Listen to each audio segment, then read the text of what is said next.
ഇന്ന് തന്നെ ഡൗൺലോഡ് ചെയ്യൂ. കാണൂ നിങ്ങളുടെ ഫേവറേറ്റ് ഷോസ്.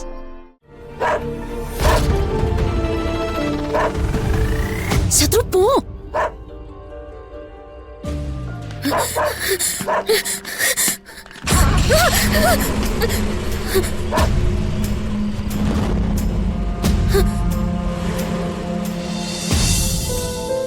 മോള് ഇവിടെ നിൽക്കുവാണോ?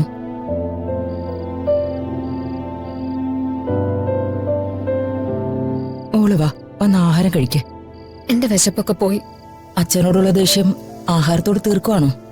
എന്റെ സങ്കടങ്ങള് എനിക്ക് ഇങ്ങനെയൊക്കെയല്ലേ തീർക്കാൻ പറ്റൂ. അല്ലാതെ എന്റെ മനസ്സിൽ എന്താണെന്നോ എന്റെ ആഗ്രഹങ്ങൾ എന്താണെന്നോ ഇവിടെ ആരും മനസ്സിലാക്കാറില്ലല്ലോ.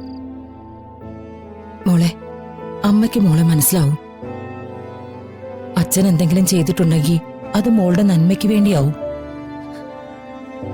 അമ്മ എന്തൊക്കെ പറഞ്ഞാലും ഈ കല്യാണത്തിന് ഞാൻ സമ്മതിക്കില്ല. മോളെ, നീ അച്ഛനെ വെറുതെ വാശി പിടിപ്പിക്കല്ലേ. അദ്ദേഹം ഒരു കാര്യം തീരുമാനിച്ചിട്ടുണ്ടെങ്കിൽ ഉറപ്പായി അത് നടത്തിയിരിക്കും. പക്ഷെ എന്റെ ഈ കല്യാണം മാത്രം നടക്കില്ല അമ്മേ.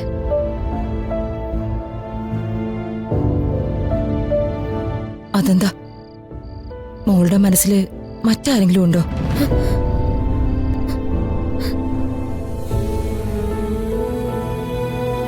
ഇനിയുണ്ടെങ്കിലും ആ ബന്ധത്തിന് അച്ഛൻ ഒരിക്കലും സമ്മതിക്കില്ല.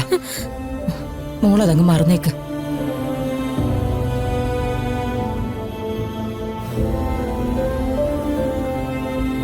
ആർക്കും എന്നെ മനസ്സിലാവില്ല. എന്റെ ഇഷ്ടങ്ങളും മനസ്സിലാക്കില്ല. മക്കളുടെ മനസ്സറിയാൻ ശ്രമിക്കാത്തവർക്കിടയിൽ നിന്ന് എങ്ങോട്ടേലും പോകുന്നതാ നല്ലത്.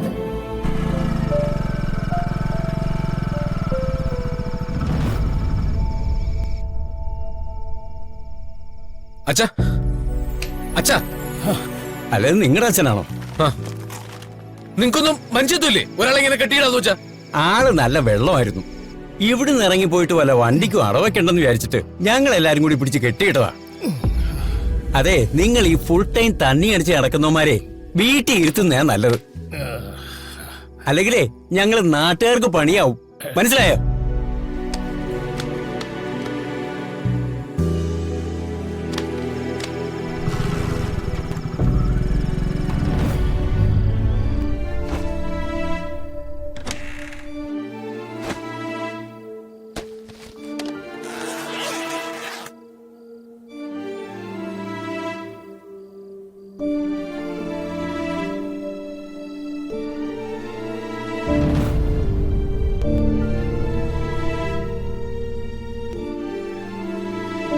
ഞാൻ ഇവിടുന്ന് പോവുക.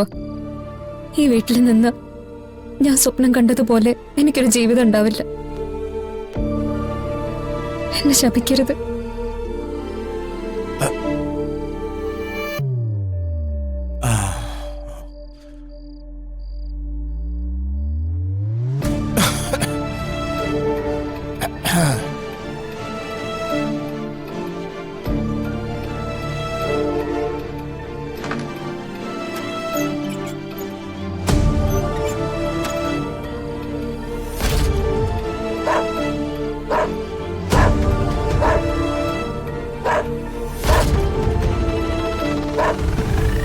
ശത്രു പോ.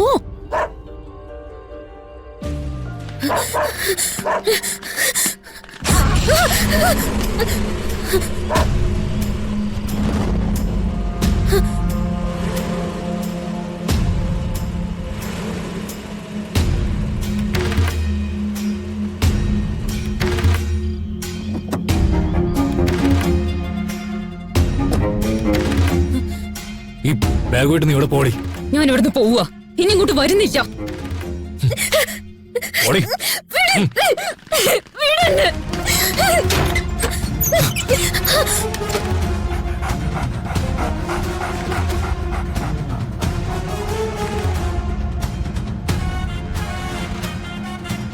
എവിടെ പോയിരുന്നു?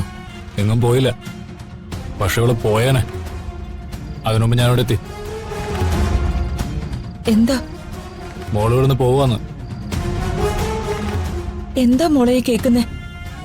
എന്റെ ആഗ്രഹങ്ങൾക്കും ഇഷ്ടങ്ങൾക്കും ഒരു വിലയും കൽപ്പിക്കാത്ത ഈ വീട്ടിൽ നിൽക്കാൻ എനിക്ക് ബുദ്ധിമുട്ടാണ്. ഇവിടെ അച്ഛൻ എന്ത് തീരുമാനിക്കുന്നോ അതല്ലേ നടക്കുന്നുള്ളൂ. എനിക്കെതിരെ താല്പര്യമില്ല. വേണ്ട. അച്ഛന്റെ മുഖത്ത് നോക്കി ധിക്കാരം പറയുന്ന ഇവിടെ ഞാൻ എന്താ ചെയ്യണ്ടേ? ഞാനൊരു ധിക്കാരം പറഞ്ഞിട്ടില്ല. നീ അകത്ത് പോ.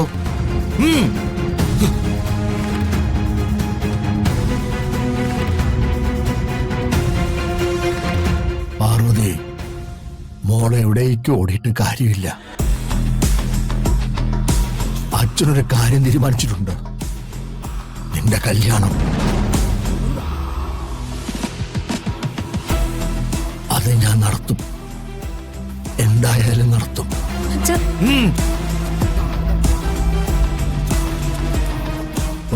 പോയി കിടന്ന് തുറക്കാൻ നോക്ക്. ചെല്ലേ പോകാൻ.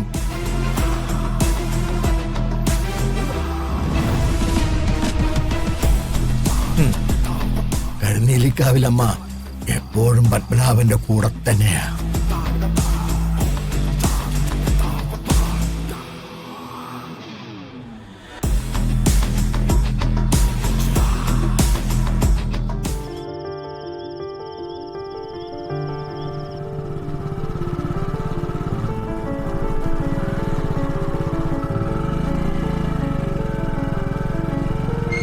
അയ്യോ, അച്ഛാ, അയ്യോ. പിടിച്ചോ. അയ്യോ, അയ്യോ, ഏട്ടാ, അച്ഛാ.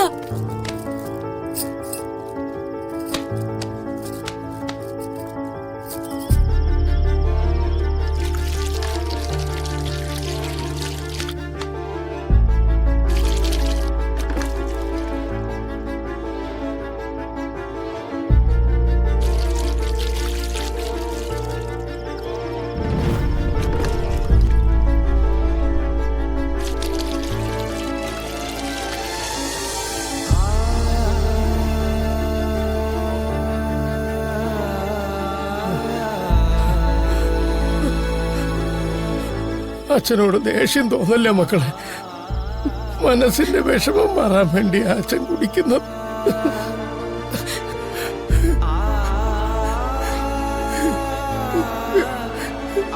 നിങ്ങളെന്നെ ശാപിക്കല്ലേ മക്കളെ?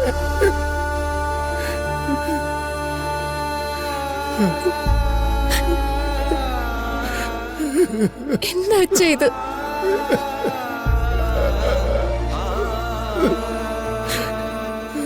ഞങ്ങൾക്ക് അച്ഛനെ മനസ്സിലാവും. അച്ഛനെ ഞങ്ങൾ ഒരിക്കലും ശപിക്കില്ല.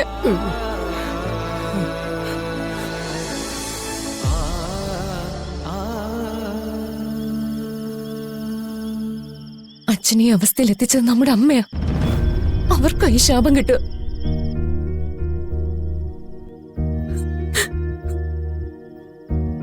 മക്കൾ ഒരിക്കലും അമ്മയെ ശപിക്കരുത്. അവള് പാവമാ. അച്ഛനെ ഒഴിവാക്കിട്ട് പോയ അമ്മ ഞങ്ങൾക്ക് ഒരിക്കലും പാവമായിട്ട് കാണാൻ പറ്റില്ല. ഞങ്ങൾ ഈ ലോകത്ത് ഒരാൾ വെറുക്കുന്നുണ്ടെങ്കിൽ അത് നമ്മുടെ അമ്മയെന്ന് പറയുന്ന സ്ത്രീയെ മാത്ര.